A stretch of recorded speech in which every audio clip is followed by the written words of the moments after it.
Ici dans la manif, l'acte 24 des Gilets jaunes, tu peux te présenter, nous dire qui tu es, pour quelle boîte tu travailles, etc. Les situations un petit peu dans la boîte. Ok. Moi c'est Jamel Benotman, je suis délégué syndical au sein de la société fiduciaire Private Sécurité. C'est une société de gardiennage qui est située à Courbevoie dans le 92 et qui est un peu éclatée sur toute la France. On a 3500 salariés. Et voilà, notre patron c'est monsieur Christian Latouche, c'est 90e fortune en France. Donc je suis agent de sécurité à coefficient 140.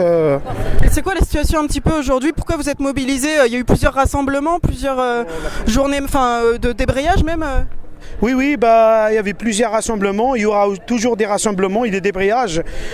Déjà pour la discrimination syndicale, la répression syndicale, la complaisance de certaines organisations syndicales avec le patron et aussi pour les conditions de travail et les salaires aussi qui sont trop bas. C'est quoi justement ces conditions de travail que vous dénoncez? On dénonce les conditions de travail parce que nous, dans la sécurité, on travaille des fois des vacations de 12.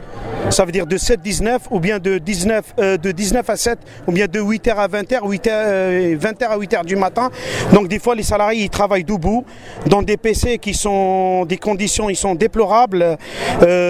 Par exemple, la base de vie, des vestiaires qui sont pas en normes. Des fois, il n'y a pas de micro-ondes. Des fois, il y a des chaises qui ne sont pas adaptées aux santé de salariés et des fois on travaille aussi l'alternance jour et nuit.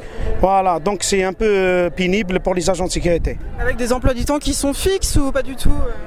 Oui, on a des plannings qui sont fixes et aussi on a aussi un grand problème au niveau de la modulation parce que dans tous les boîtes de sécurité, il y a certains syndicats qui se mettent d'accord avec les patrons pour signer l'accord du temps de travail. Donc l'accord du temps de travail, donc ils signent un accord du temps de travail pour 3 mois ou 6 mois pour que les heures supplémentaires ils seront payés à la fin du trimestre ou bien à la fin du 6e mois. Donc la société elle a le droit de faire le lissage. Donc les salariés ils travaillent ou ils travaillent pas toujours à la fin du mois, ils se trouvent avec un salaire de 1200 €.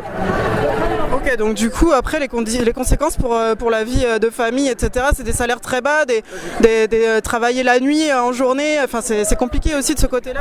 Oui, on est vraiment nous au niveau de la branche prévention sécurité, on est vraiment, le métier il est vraiment malade, on est vraiment en bas d'échelle.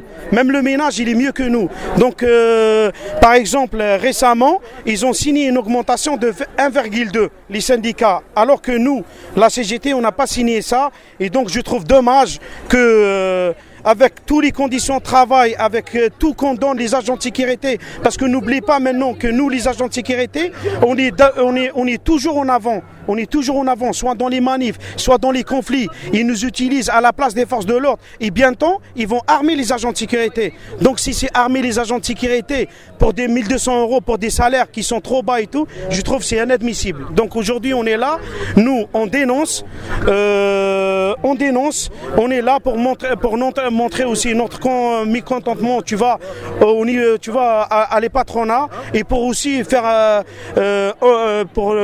entendre et pour faire avancer sur plein de choses. Et là, vous avez fait des rassemblements et c'est quoi un petit peu les prochaines échéances? Oui, on a fait un rassemblement le 11 mars devant le siège de Fiducial Private Sécurité. Et là, on est en pleine période électorale, donc il y aura des rassemblements, il y aura des rassemblements, mais cette fois-ci, ce seront devant les clients. Donc, parce que Fiducial, on a fait des rassemblements, mais je pense ils font la sourde. Donc là, on va aller devant les clients pour dénoncer et je pense que ça va faire bouger les choses. C'est quand la prochaine date? Normalement, la prochaine date, ça sera le 3 mai. Mais voilà, on ne dit pas plus parce que pour ne pas dévoiler notre jeu et notre stratégie. Par rapport aux annonces de Macron, la suite au grand débat, toi, qu'est-ce que tu en penses? Quelles vont être un petit peu? Est-ce que ça répond aussi au niveau gouvernemental aux attentes qui s'expriment depuis 5 mois aussi dans la rue par les gilets jaunes, qui sont aujourd'hui rejoints par des syndicalistes, des travailleurs de la CGT, etc. Nous on est un peu déçus comme tout le monde. Hein. On trouve que Macron il a joué la montre, il perd du temps, il essaie de gagner du temps et tout ça. Donc nous on va se mobiliser et on va pas lâcher le morceau et on va aller jusqu'au bout avec lui. Et pour toi, c'est important de faire cette jonction entre gilets jaunes et syndicalistes? Oui. Moi, de toute façon, gilet jaune, orange, jaune, tu vois, moi, j'ai pas de différence. Du moment où on est dans la rue, on lutte pour un seul objectif, l'augmentation de salaire, des bonnes conditions de travail et le pouvoir d'achat. Merci, bonne journée, bon courage.